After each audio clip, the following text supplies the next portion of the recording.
Hi friends, welcome to Arjuna Academy. இன்றைக்கி இந்த வீடியோவில் என்ன டாபிக் பார்க்குறோம் அப்படின்னா 12th ஸ்டாண்டர்ட் பொலிட்டிக்கல் சயின்ஸில் ஃபஸ்ட் லெசன் பார்க்க போகிறோம். ஓகேங்களா? இப்போ நீங்கள் 10th புக்கில் பார்த்தீங்கன்னு வைங்களேன், ஒரு 3 லெசன் இருக்கும் பாலிட்டியில். Indian constitution, state government, central government ஒரு 3 லெசன் இருக்கும். ஸோ அது எப்படி நீங்கள் படிக்கணும்னா லைன் பை லைன் படிக்கிற மாதிரி இருக்கும். ஆனால் இதை பொறுத்த வரைக்கும் அப்படி கிடையாது. 12th ஸ்டாண்டர்ட் பொறுத்த வரைக்கும் நீங்கள் ஜஸ்ட் இம்பார்ட்டண்ட்டான பாயிண்ட் மட்டும் பார்த்தாலே போதும். ஓகேங்களா? ஸோ மோர் தேன் எனஃப் இதுவே. ஸோ அந்த இம்பார்ட்டன்ட் பாயிண்ட்ஸ் மட்டும் என்னென்னு சொல்கிறேன். ஃபஸ்ட்டு அதை நோட் பண்ணிக்கோங்க. அதுக்கப்புறமா வந்து அதை எவ்வளோ எக்ஸ்பிளைன் பண்ண முடியுமோ அவ்வளோ எக்ஸ்பிளைன் பண்ணுறேன். ஓகேங்களா? சரி, இப்போ பாருங்கள். ஸோ ஃபஸ்ட்டு இந்த இன்ட்ரடக்ஷன் பார்ட்லலாம் ஒன்றும் இருக்காது பெருசாக. இந்த ஃபஸ்ட் பேராகிராஃப் நேஷ்னலிசம் அதெல்லாம் ஒன்றும் கிடையாது. அதுக்கப்புறம் பார்த்துக்கிட்டிங்கன்னா இந்த பாயிண்ட் தெரிஞ்சுக்கணும். என்னென்னா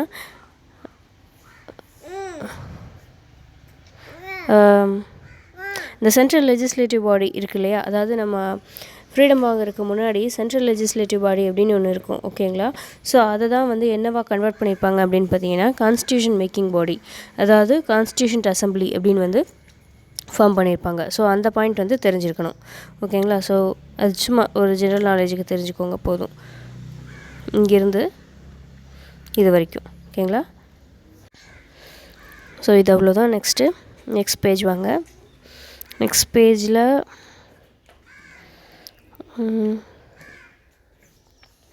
இந்த பாயிண்ட் பாருங்கள். Constitution is called the fundamental law of land. இது தெரிஞ்சுக்கோங்க. Which is called as fundamental law of land அப்படின்னு கேட்பாங்க. ஓகேவா? ஸோ இது second point. Next third point பாருங்கள்.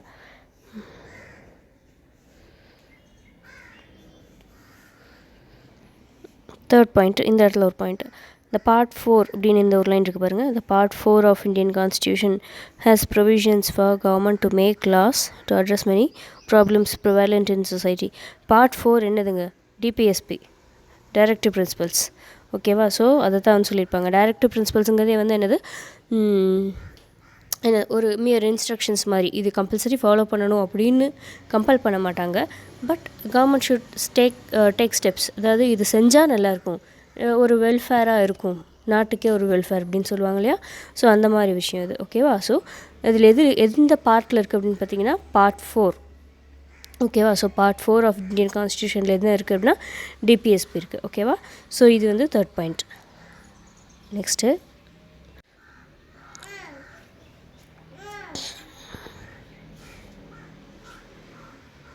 ஓகே.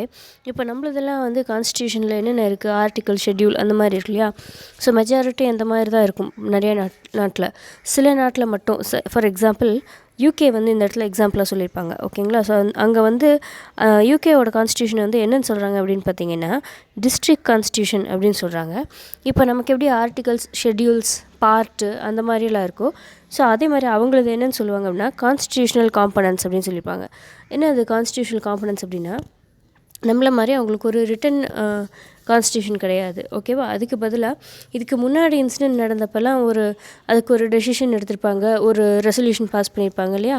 ஸோ அதெல்லாம் வந்து டாக்குமெண்ட்டாக வந்து வச்சுருப்பாங்க. ஓகேவா? ஸோ அதை தான் வந்து அதை ரெஃபர் பண்ணி தான் அவங்க எப்பயுமே வந்து என்ன சொல்கிறது, அவங்களோட கான்ஸ்டியூஷனே பேஸ் ஆகிருக்கும். ஸோ அந்த மாதிரி டாக்குமெண்ட்ஸ், ரெக்கார்டட் டாக்குமெண்ட்ஸ் இருக்கும் இல்லையா. ஸோ அதை தான் என்ன சொல்கிறாங்கன்னா கான்ஸ்டியூஷனல் காம்பனன்ட்ஸ் அப்படின்னு சொல்லுவாங்க. ஸோ இது எந்த நாட்டை பற்றி சொல்கிறாங்க அப்படின்னா யுனைடெட் கிங்டம் பற்றி சொல்கிறாங்க. ஓகேவா? ஸோ இங்கேருந்து இதை மட்டும் பார்த்துக்கோங்க. ஓகேவா? அதை படித்து பார்த்தீங்கன்னா இன்னும் நல்லா தெளிவாக புரியும். ஓகேவா? ஸோ இது வந்து ஃபோர்த் பாயிண்ட். ஸோ எந்த கண்ட்ரியோட கான்ஸ்டியூஷன் வந்து டிஸ்ட்ரிக்ட் கான்ஸ்டியூஷன் சொல்கிறாங்க அப்படின்னா யூகேவோட கான்ஸ்டியூஷன். அது மட்டும் இல்லாமல் அதில் இருக்க அந்த ஹிஸ்டாரிக்கல் ப்ரெசிடென்ட்ஸு, அந்த என்ன சொல்கிறது, ரெக்கார்டட் டாக்குமெண்ட்ஸ், அதெல்லாம் என்ன சொல்கிறாங்க அப்படின்னா கான்ஸ்டிடியூஷனல் காம்பனன்ட்ஸ் அப்படின்னு சொல்கிறாங்க. ஓகேங்களா? சரி, நெக்ஸ்ட்டு ஃபிஃப்த் பாயிண்ட் என்ன அப்படின்னு பார்த்தீங்கன்னா இந்த பாக்ஸ் கண்டென்ட் ஒன்று கொடுத்துருக்காங்க இல்லையா. ஸோ அதுதாங்க ஃபிஃப்த் பாயிண்ட். என்ன அப்படின்னா செக்யூலர் ஸ்டேட் அப்படின்னா என்ன நமக்கு தெரியும். இந்தியா இஸ் செக்யூலர் ஸ்டேட் அப்படின்னு வந்து சொல்கிறோம். ஏன் செக்யூலர்னு சொல்கிறோம் அப்படின்னா அஃபிஷியலாக நமக்கு எந்த ரிலீஜனுமே வந்து ஒரு அஃபிஷியல் ரிலீஜன் கிடையாது. எல்லா ரிலீஜனுக்கும் ஈக்குவல் இம்பார்ட்டன்ஸ் தான். ஸோ அந்த மாதிரி இருக்கிற கண்ட்ரி வந்து செக்யூலர்னு சொல்கிறோம். ஸோ அதுக்கு ஆப்போசிட்டாக இருக்கிற கண்ட்ரிக்கு பேர் என்ன அப்படின்னா தியோக்ரட்டிக். ஓகேவா? ஸோ தியோக்ரட்டிக் அப்படின்னா தியோ அப்படின்னாவே காட் அப்படின்னு அர்த்தம். ஓகேவா? நீங்கள் பேர் பார்த்தீங்கன்னு வைங்களேன், பேரில் தியோசபிக்கல் சொசைட்டி அப்படின்னு சொல்லியிருப்பாங்க. ஸோ தியோசபிக்கல் அப்படின்னாவே அந்த தியோ அப்படின்னாவே காட் அப்படின்னு அர்த்தம்.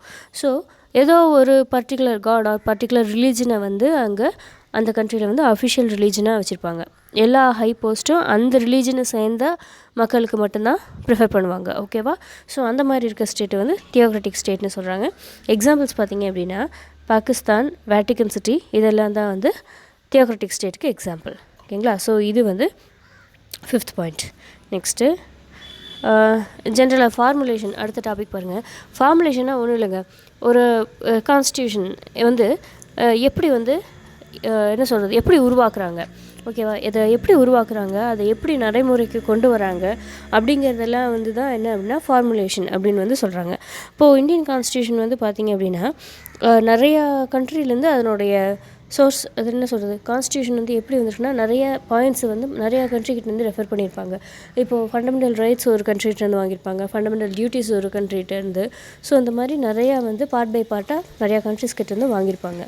ஓகேவா? ஸோ இந்த மாதிரி என்னென்ன ப்ரொசீஜர்லாம் ஃபாலோ பண்ணி ஒரு கான்ஸ்டியூஷனை நடைமுறைப்படுத்துகிறாங்களோ அதுதான் வந்து ஃபார்முலேஷன் சொல்லியிருப்பாங்க. ஓகேவா? அதுக்கு எக்ஸாம்பிள் பார்த்திங்க அப்படின்னா இதுக்கு நம்மளை மாதிரியே ஒரு கான்ஸ்டியூஷனை உருவாக்குன கண்ட்ரி யாருன்னு கேட்டிங்கன்னா யுனைடெட் ஸ்டேட்ஸ் ஆஃப் அமெரிக்கா. ஓகேவா? ஸோ அதுதாங்க இங்கே கொடுத்துருப்பாங்க, ஒன்றும் கிடையாது, வேறு எதுவும் முக்கியமான பாயிண்ட் கிடையாது. நெக்ஸ்ட் என்ன அப்படின்னு பார்த்தீங்கன்னா ரெஃபரண்டம். ரைட், ரெஃபரண்டம்னா என்ன? ரெஃபரண்டம்னா ஒன்றுமே இல்லைங்க, ரொம்ப சிம்பிள் கான்செப்ட். என்னென்னா இப்போ வந்து ஒரு சட்டம் ஏற்றுறாங்கன்னு வைங்களேன். ஸோ அந்த சட்டம் வந்து என்னென்னா நம்ம கண்ட்ரியில் என்ன பண்ணுவோம், ஸோ அதை வந்து ஃபஸ்ட்டு என்ன பண்ணுவோம், பார்லிமெண்ட்டில் வந்து இதர் யூனியன் பார்லிமெண்ட்டாக இருந்தாலும் சரி, இல்லை ஸ்டேட்லேயே இருந்தாலும் சரி, அதை வந்து கொண்டு போய் வைப்போம். அங்கே நம்ம எம்எல்ஏஸ் வந்து என்ன சொல்கிறாங்க, ஆதரவு தெரிவிக்கிறாங்களா இல்லையா, அந்த மாதிரி நிறைய ப்ரொசீஜர் இருக்குது. ஸோ அவங்கக்கிட்ட போய் ஒரு டிஸ்கஷன் பண்ணுறத விட டைரெக்டாக பீப்புள்கிட்டையே ஒரு பில்லை பற்றி டிஸ்கஷன் பண்ணுறாங்க, ஒரு சட்டத்தை பற்றி டிஸ்கஷனுக்கு வந்து ஓப்பனாக வைக்கிறாங்க அப்படின்னா அதுதான் வந்து ரெஃபரண்டம். ஓகேங்களா? ஸோ இந்த இடத்துல முடிவு யார் எடுக்கிறாங்க, டைரெக்டாக வந்து பீப்புளே முடிவு பண்ணுறாங்க, இது சரியா தப்பா, ஓகேவா வேணாமா அப்படிங்கிறத. நார்மலாக நம்ம மாதிரி கண்ட்ரியில் என்ன பண்ணுவோம், அதை வந்து எலெக்டட் ரெப்ரசன்டேட்டிவ்ஸ் தான் வந்து டிசைட் பண்ணுவாங்க. ஸோ அந்த மாதிரி இல்லாமல் டைரெக்டாக பீப்புளே வந்து டிசைட் பண்ணுற அந்த மெத்தடுக்கு பேர் தான் வந்து ரெஃபரண்டம்னு சொல்கிறாங்க. ஓகேவா? ஸோ இந்த ரெஃபரண்டம் முறையை எங்கெல்லாம் ஃபாலோ பண்ணியிருக்காங்க அப்படின்னு பார்த்தீங்கன்னா, எக்ஸாம்பிள் பார்த்தீங்கன்னா சுவிட்சர்லாண்டில் வந்து இந்த ரெஃபரண்டம் முறையை வந்து ஃபாலோ பண்ணியிருப்பாங்க. ஓகேங்களா? இந்தியாவில் இது வரைக்கும் ரெஃபரண்டம் வந்து எப்பயுமே எடுத்ததே கிடையாது. இண்டிபெண்டன்ஸ் அப்பையும் சரி, இப்போயும் சரி. ஏன் இண்டிபெண்டன்ஸ் அப்போ எடுக்கலை அப்படின்னு கேட்டால், அப்போ அதுக்கெலாம் டைம் இல்லை. ஏன்னா நமக்கு வந்து ரொம்ப சீக்கிரமாக வந்து நெக்ஸ்ட்டு அக்ரிகல்ச்சர் டெவலப் ஆகணும், இண்டஸ்ட்ரீஸ் டெவலப் ஆகணும். ஸோ அதனால் என்ன அப்படின்னா நமக்கு ரெஃபரண்டம் எடுக்கிற அளவுக்கு நேரம் கிடையாது. ஸோ இமீடியட்டாக நம்ம நெக்ஸ்ட் என்ன பண்ணணும் அப்படின்னு பார்க்குறங்காட்டி நம்ம ரெஃபரண்டம் எடுக்க கிடையாது. ஓகேங்களா? ஸோ இவ்வளோ தாங்க ரெஃபரண்டம் பற்றி. நெக்ஸ்ட் என்ன அப்படின்னு பார்த்தீங்கன்னா ப்ரொவிஷன்ஸ் ஆஃப் அ கான்ஸ்டியூஷன். இதில் ஒன்றும் இல்லைங்க, இதில் வந்து சும்மா ஒரு மாதிரி ஜென்ரலாக கொடுத்துருப்பாங்க. இட் ஷுட் பி நாவல், எந்த ரிலீஜனுக்கும் பண்ணக்கூடாது, ஈக்குவலாக இருக்கணும் அப்படிங்கிற மாதிரி கொடுத்துருப்பாங்க. சரி, நெக்ஸ்ட்டு வந்து செக்யூலரிசம் இன் இந்தியா. இதில் வந்து நீங்கள் ரொம்ப முக்கியமாக நோட் பண்ண வேண்டியது என்ன அப்படின்னு கேட்டிங்கன்னா இது மட்டும்தாங்க. 42nd அமெண்ட்மெண்ட் இருக்கு இல்லையா, எப்போ வந்ததுன்னா 1976. ஓகேவா? ஸோ இது ஞாபகம் வச்சுக்கோங்க. இதை வந்து மினி கான்ஸ்டியூஷன்னு சொல்லுவாங்க. ஓகேவா? ஏன்னா அவ்வளோ சேஞ்சஸ் வந்து இந்த அமெண்ட்மெண்ட் மூலமாக நிறையா கொண்டு வந்திருக்காங்க. ஓகேவா? ஸோ இதில் முக்கியமான பாயிண்ட் என்ன அப்படின்னு பார்த்தீங்கன்னா சாவரன் டெமோக்ராட்டிக் ரிப்பப்ளிக் அப்படின்னு மட்டும்தான் ஃபஸ்ட்டு வந்து இண்டிபெண்டன்ஸ் நம்ம வாங்கினப்போ வந்து நம்ம கான்ஸ்டியூஷனில் இருந்தது. ஓகேவா? பட் இந்த செக்யூலர் அப்படிங்கிற கான்செப்ட் எல்லாம் எப்போ கொண்டு வந்தாங்க அப்படின்னு பார்த்தீங்கன்னா இந்த அமெண்ட்மெண்ட் மூலயமா தான். அதுக்கப்புறமா இது எப்படி மாறிடுச்சு அப்படின்னா sovereign socialist secular democratic republic அப்படின்னு வந்து மாறிடுச்சு. ஓகேவா? இந்த ஆர்டர் வந்து ஞாபகம் இருக்கணுங்க, ரொம்ப முக்கியம். சாவரன் தான் first, socialist second, secular third, democratic republic fourth, fifth. ஓகேங்களா? அதே மாதிரி இன்னொன்று என்ன அப்படின்னு பார்த்தீங்கன்னா யூனிட்டி ஆஃப் த நேஷன் அப்படின்னு வந்து தான் ஃபஸ்ட்டு இருந்தது. இந்த அமெண்ட்மெண்ட் மூலிமா unity and integrity of the nation அப்படின்னு வந்து மாற்றிட்டாங்க. ஓகேவா? ஸோ இது யாரோட டைம் பீரியடில் நடந்தது அப்படிங்கிறது ரொம்ப முக்கியம். யாரோட டைம் பீரியடில் அப்படின்னா late prime minister Indira Gandhi அவங்க பீரியடில் தான் வந்து இது நடந்தது. என்னதான் நமக்கு வந்து நம்ம நாடு வந்து செக்யூலர் அண்ட் சோஷியலிஸ்டிக் பிரின்சிபல்ஸை ஃபாலோ பண்ணால் கூட பட் அது ப்ரியாம்பிளில் இல்லை, கான்ஸ்டியூஷனில் இல்லை அப்படிங்கிறங்காட்டி அதை எப்படியாவது கான்ஸ்டியூஷனில் சேர்க்கணும் அப்படிங்கிறதுக்காக தான் வந்து இந்த அமெண்ட்மெண்ட்டே கொண்டு வந்திருக்காங்க. ஓகேங்களா, ஐ மீன் அந்த அமெண்ட்மெண்ட்டில் இதுவும் ஒரு முக்கியமான விஷயம். சரிங்களா, ஸோ இதுதான் வந்து 6th பாயிண்ட். ஓகே, நெக்ஸ்ட் என்ன அப்படின்னா,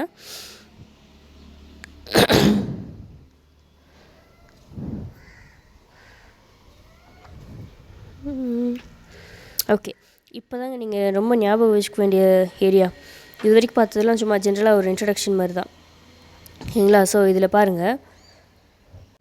ஸோ நம்ம கான்ஸ்டியூஷன் அசம்பிளி இருக்குது பார்த்தீங்களா, ஸோ அது வந்து ஃபஸ்ட்டே எப்போ மீட் பண்ணாங்க, ஒரு மீட்டிங் போட்டாங்க அப்படின்னு பார்த்தீங்கன்னா 9th December 1946. ஓகேவா, ஸோ இது ரொம்ப முக்கியம், ரொம்ப ரொம்ப முக்கியம். இது எவ்வளோ முக்கியம்னா சொல்லவே முடியாது, அவ்வளோ முக்கியம் இது. ஓகேங்களா, ஸோ 9th December 1946. ஓகேவா, ஸோ மறுபடியும் எப்போ வந்து ரீஅசம்பிள் ஆனாங்க அப்படின்னு கேட்டிங்கன்னா ஆஃப்டர் பார்ட்டிஷன். ஓகேவா, பாகிஸ்தானும் இந்தியாவும் பார்ட்டிஷன் ஆனதுக்கப்புறமா 14th August 1947 அப்போது செகண்ட் டைம் மீட் பண்ணியிருக்காங்க.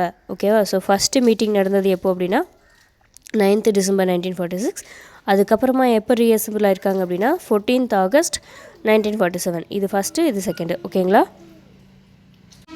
ஸோ அதே மாதிரி இன்னொன்று பார்த்துருப்போம் இல்லையா, சென்ட்ரல் லெஜிஸ்லேட்டிவ் அசம்பிளி. அப்புறம் இன்னொன்று என்ன இருக்குங்க, ப்ராவின்ஷியல் லெஜிஸ்லேட்டிவ் அசம்பிளி. அதை இப்போது எப்படி கம்பேர் பண்ணி பார்க்கலாம் அப்படின்னா, முன்னே வந்து பிரிட்டிஷ் பீரியடில் வந்து இருந்த சென்ட்ரல் லெஜிஸ்லேட்டிவ் அசம்பிளி வந்து இப்போ இருக்க யூனியன் கவர்மெண்ட் மாதிரி, ப்ராவின்ஷியல் லெஜிஸ்லேட்டிவ் அசம்பிளி வந்து ஸ்டேட் கவர்மெண்ட் மாதிரி. சும்மா ஒரு கம்பேரிசன் புரியறதுக்காக சொல்கிறேன். ஓகேங்களா, ஸோ இந்த ஸ்டேட்டில் இருக்காங்க பார்த்தீங்களா, இந்த legislative assembly, provincial legislative assembly தான் வந்து சென்ட்ரல் லெஜிஸ்லேட்டிவ் அசம்பிளிக்கு மெம்பர்ஸை வந்து செலக்ட் பண்ணி வந்து அனுப்பியிருக்காங்க. ஓகேங்களா, ஸோ இது ஒரு பாயிண்ட் சும்மா தெரிஞ்சு வச்சுக்கோங்க போதும். ஸோ நம்ம கான்ஸ்டிடியூஷன் அசம்பிளி வந்து எதை வச்சு வந்து ஃபார்ம் பண்ணுறாங்க அப்படின்னு பார்த்தீங்கன்னா, ஒரு கேபினெட் மிஷன் வந்து இந்தியாவுக்கு வருவாங்க. ஓகேவா, ஸோ அவங்க கொடுக்குற ஒரு ப்ரப்போஸ் பண்ணுற ஒரு ஐடியாவில் தான் வந்து கான்ஸ்டிடியூஷன் அசம்பிளி வந்து ஃபார்ம் பண்ணுறாங்க. ஓகேங்களா, ஸோ இது வந்து 7th பாயிண்ட். இவ்வளோதாங்க. நெக்ஸ்ட்டு கான்ஸ்டியூஷன் அசம்பிளியில் இந்த டிராஃப்டிங் கமிட்டியில் இருந்திருப்பாங்க பார்த்தீங்களா, கான்ஸ்டியூஷன்ட்ட டிராஃப்ட் பண்ணுற கமிட்டி இருப்பாங்க இல்லையா, ஸோ அவங்க வந்து எத்தனை பேர், யார் யார் அப்படிங்கிறத வந்து தெரிஞ்சிருக்கணும். ஓகேங்களா, ஸோ யார் யாருன்னு நீங்கள் கீழே இங்கே கொடுத்துருப்பாங்க பாருங்கள். N Madhav Rao, Syed Mohammad Saadulla, B.R. Ambedkar, sir Alladi Krishnaswami Iyer, sir B.N. Rao,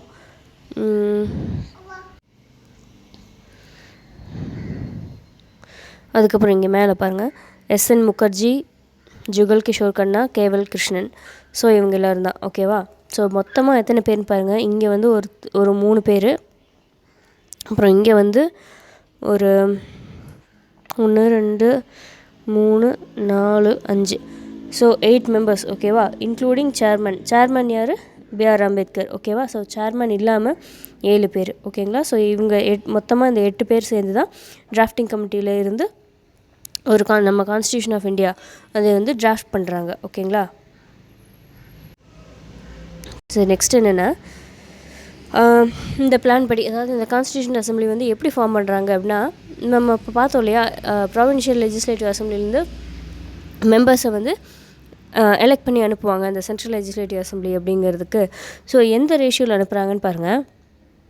அதாவது ப்ராவின்சஸ் இருக்கு இல்லையா, ஸோ அந்த ப்ராவின்சஸ் எல்லாம் எப்படி அனுப்புகிறாங்கன்னா, அவங்கள 1 மில்லியனில் ஒருத்தரை அனுப்புகிறாங்க. ஓகேவா, ஸோ 10 லட்சம் பேர்த்துக்கு ஒருத்தரை வந்து அவங்களோட எலெக்டட் ரெப்ரசன்டேட்டிவாக அனுப்புகிறாங்க. ஓகேவா, ஸோ மொத்தமாக எத்தனை ப்ராவின்சஸ் இருக்குதுன்னு பாருங்கள். அந்த சமயத்தில் வந்து 292 ப்ராவின்சஸ் இருந்திருக்கு. ஓகேவா, அது மட்டும் இல்லாமல் இந்த பிரின்ஸ்லி ஸ்டேட்ஸ்னு அப்போ இருந்திருக்கும் பார்த்தீங்களா. பிரின்ஸ்லி ஸ்டேட்ஸ்னால் ஒன்றும் இல்லைங்க, அப்போ வந்து ராஜா ஆண்டுட்டு இருப்பாங்க, அதாவது நாமினலாக. ஓகேவா, தோ பிரிட்டிஷ் கண்ட்ரோல்குள் உள்ளே இருந்தால் கூட பேருக்கு ராஜாவாக இருப்பாங்களே, ஸோ அந்த மாதிரி இருக்க ஸ்டேட்ஸில் வந்து பிரின்ஸ்லி ஸ்டேட்ஸ்னு இருந்தது. ஸோ அங்கே வந்து 93 சீட்ஸ் வந்து பிரின்ஸ்லி ஸ்டேட்ஸ்க்கு வந்து அலோகேட் பண்ணியிருக்காங்க. ஓகேங்களா, ஸோ ப்ராவின்சஸ் வந்து 292 மெம்பர்ஸும், பிரின்ஸ்லி ஸ்டேட்ஸ் வந்து 93 மெம்பர்ஸும் வந்து சென்ட் பண்ணியிருக்காங்க. ஓகேவா, ஸோ நெக்ஸ்ட் என்ன அப்படின்னு பார்த்தீங்கன்னா, ஸோ அவ்வளோதாங்க. ஓகே, இந்த ப்ராவின்சஸ்லேருந்து செலக்ட் பண்ணுறாங்க இல்லையா, ஸோ அது வந்து என்ன மெத்தட் அப்படின்னு பார்த்தீங்கன்னா, proportional representation of with a single transferable vote. ஓகேவா, இதில் ப்ராவின்ஸில். ஓகேவா, பட் பிரின்ஸ்லி ஸ்டேட்ஸ்லேருந்து எந்த பிரின்ஸ்லி ஸ்டேட் எப்படி விருப்பப்படுறாங்களோ அப்படி செலக்ட் பண்ணிக்கங்க அப்படின்னு வந்து விட்டுட்டாங்க. ஓகேங்களா? இவ்வளோ தான். இது வந்து 9th பாயிண்ட். நெக்ஸ்ட்டு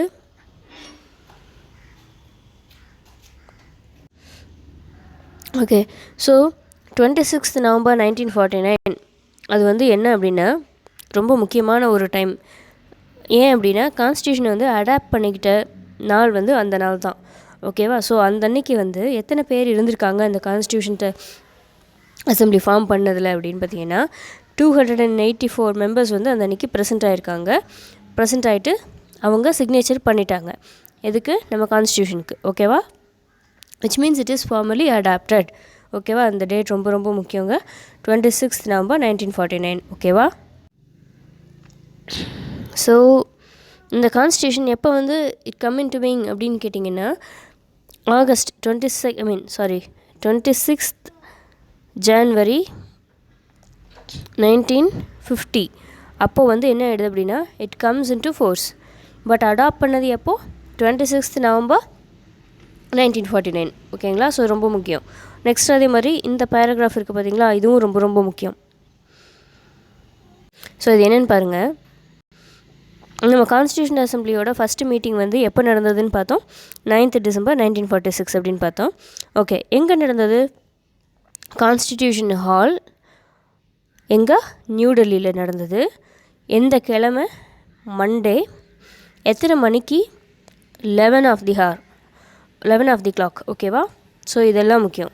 என்ன கிழமை, எத்தனை மணி, எந்த இடம்? Constitution hall. அது எங்கே இருக்குது? நியூ டெல்லியில் இருக்குது. ஸோ அந்த ஃபஸ்ட்டு மீட்டிங்கோட டிபேட் என்ன அப்படின்னு பார்த்தீங்கன்னா டிபேட் ஆர் டைட்டில் என்ன அப்படின்னா எலெக்ஷன் ஆஃப் டெம்பரரி சேர்மன். ஓகேவா? இதுதான் வந்து ஃபஸ்ட்டு மீட்டிங்கோட டைட்டில் ஆர் டிபேட் அப்படின்னாலும் வச்சுக்கலாம். ஸோ வந்து டெம்பரரி சேர்மனாக யார் இருக்கணும் அப்படின்னு வந்து முடிவு பண்ணுறாங்க அப்படின்னா ராஜேந்திர பிரசாத் இருக்கார் இல்லையா, டாக்டர் சச்சிதானந்த சின்ஹா அவரை வந்து டெம்பரரி சேர்மனாக பதவியேற்க சொல்லி யார் ரெக்வஸ்ட் பண்ணுறாங்க அப்படின்னு பார்த்தீங்கன்னா ஆச்சாரியா ஜேபி கிருபாலினி அவங்க வந்து ரெக்வஸ்ட் பண்ணுறாங்க. ஸோ அவங்க வந்து எந்த இடத்த சேர்ந்தவங்க அப்படின்னு பார்த்தீங்கன்னா யுனைடெட் ப்ராவின்ஸ் அந்த தொகுதியை சேர்ந்தவங்க. ஓகேவா? ஸோ அவங்க தான் வந்து என்ன பண்ணுறாங்க, டாக்டர் சச்சிதானந்த சின்ஹா அவரை வந்து டு டேக் தி சேர்மனாக இருக்க சொல்லி, டெம்பரரி சேர்மனாக இருக்க சொல்லி ரெக்வஸ்ட் பண்ணுறாங்க. ஸோ அதுக்கப்புறம் என்ன ஆயிடுது அப்படின்னு பார்த்தீங்கன்னா அவர் வந்து பொறுப்பேற்று கொஞ்ச நேரத்துலேயே என்ன ஆயிடுது அப்படின்னா அவர் இறந்துடுறாரு. ஸோ அதுக்கப்புறமா என்ன பண்ணுறாங்க, டாக்டர் ராஜேந்திர பிரசாத் அவரை வந்து சேர்மனாக வந்து நியமிக்கிறாங்க. ஓகேவா? இதாங்க இந்த பாயிண்ட் வந்து ரொம்ப முக்கியமான பாயிண்ட்டு. ஓகேங்களா? ஸோ இது வந்து 10th பாயிண்ட். நெக்ஸ்ட்டு அடுத்த பாயிண்ட் இது பாருங்கள், இதுவும் ரொம்ப முக்கியம். ஸோ ஃபைனல் மீட்டிங் எப்போ நடந்திருக்கு அப்படின்னு பார்த்தோம் அப்படின்னா 24/1/1950. ஓகேவா? எப்போ வந்து நம்ம constitution comes in to being. ஓகேவா? நடைமுறைக்கு வர டேட் என்னென்னு பார்த்தோம்? ரிபப்ளிக் டே 26th January 1950 பார்த்தோம். ஸோ 2 நாள் முன்னாடி 24th January 1950 அப்போது ஃபைனல் மீட்டிங் வந்து நடக்குது. ஓகேவா? ஸோ அதில் என்ன அங்கே டைட்டில் என்ன அப்படின்னு பார்த்தீங்கன்னா சைனிங் ஆஃப் தி கான்ஸ்டியூஷன். ஓகேவா? ஸோ அப்போ யார் வந்து சேர்மனாக இருக்காங்க? டாக்டர் ராஜேந்திர பிரசாத் அவர் தான் வந்து சேர்மனாக இருக்காங்க. ஓகேங்களா? ஸோ இது வந்து 11th பாயிண்ட். இதுவும் வந்து ரொம்ப ரொம்ப முக்கியம். ஓகேவா? ஸோ நெக்ஸ்ட் என்ன அப்படின்னு பார்த்தீங்கன்னா இந்த பாயிண்ட்டும் பாருங்கள். 9th December 1946 first meeting, final meeting வந்து 24 January 1950. ஓகேவா? ஸோ இந்த 2 மீட்டிங்க்கு நடுவில் எத்தனை தடவை வந்து எவ்வளோ தடவை வந்து மீட்டிங் வச்சுருக்காங்க அப்படின்னு பார்த்தீங்கன்னா 12 வால்யூம்ஸாக வந்து அவங்களோட மீட்டிங்கை வந்து பிரிக்கிறாங்க. ஓகேவா? ஸோ நம்ம 10th புக்கில் இருக்கும் எத்தனை டேஸ் மீட்டிங் நடந்திருக்கு அப்படின்னு பார்த்தீங்கன்னா 166 டேஸ் வந்து மீட்டிங் நடந்திருக்கும். அதை எவ்வளோ வால்யூமாக பிரிச்சிருக்காங்க அப்படின்னா 12 வால்யூம்ஸாக வந்து பிரிச்சிருக்காங்க. ஓகேவா? ஸோ இது வந்து 12th பாயிண்ட்டுங்க. இது ரொம்ப முக்கியம். நெக்ஸ்ட் என்ன அப்படின்னு பார்த்தீங்கன்னா sources of Indian constitution. Okay, so முதல்ல இந்த 3 பாயிண்ட் நல்லா தரவாக இருந்துக்கோங்க. ஓகேவா? சிம்பிளாக சொல்லணும்னா இந்த 3 பேராகிராஃப் அப்படியே இங்கிருந்து இது வரைக்கும் ஃபுல்லாக நல்லா தரவாக பார்த்துக்கோங்க. ஓகேங்களா? ஸோ நெக்ஸ்ட் என்ன அப்படின்னா சோர்சஸ் ஆஃப் இந்தியன் கான்ஸ்டியூஷன். இது வந்து என்னென்னா கொஞ்சம் லென்த்தியாக இருக்கும். ஸோ நம்ம என்ன பண்ணலாம் அப்படின்னா இதை வந்து நம்ம அடுத்த வீடியோவில் பார்க்கலாமான்னு பார்க்குறேன். ஓகேங்களா? ஸோ நிறைய கண்ட்ரிலேருந்து நிறையா என்ன சொல்கிறது பாரோ பண்ணியிருப்பாங்க. ஸோ நீங்கள் முடிஞ்ச அளவுக்கு இதை வந்து ஒரு டைம் ரீட் பண்ணி பார்த்துக்கோங்க. ஓகேவா? சோர்சஸ் ஆஃப் இந்தியன் கான்ஸ்டியூஷன் கொடுத்துருக்காங்க பாருங்கள். இது ரொம்ப ரொம்ப முக்கியம். ஓகேவா? கண்டிப்பாக எந்த கான்செப்ட் எந்த கண்ட்ரிலேருந்து கடன் வாங்கியிருக்காங்க அப்படிங்கிறத கண்டிப்பாக கேட்பாங்க. நம்ம இதை வந்து நெக்ஸ்ட் வீடியோலேருந்து பார்க்கலாம். ஓகேவா? இந்த டாபிக் எல்லாம் ஓகேவா? ஸோ நெக்ஸ்ட் வீடியோவில் பார்க்கலாம். தேங்க்யூ.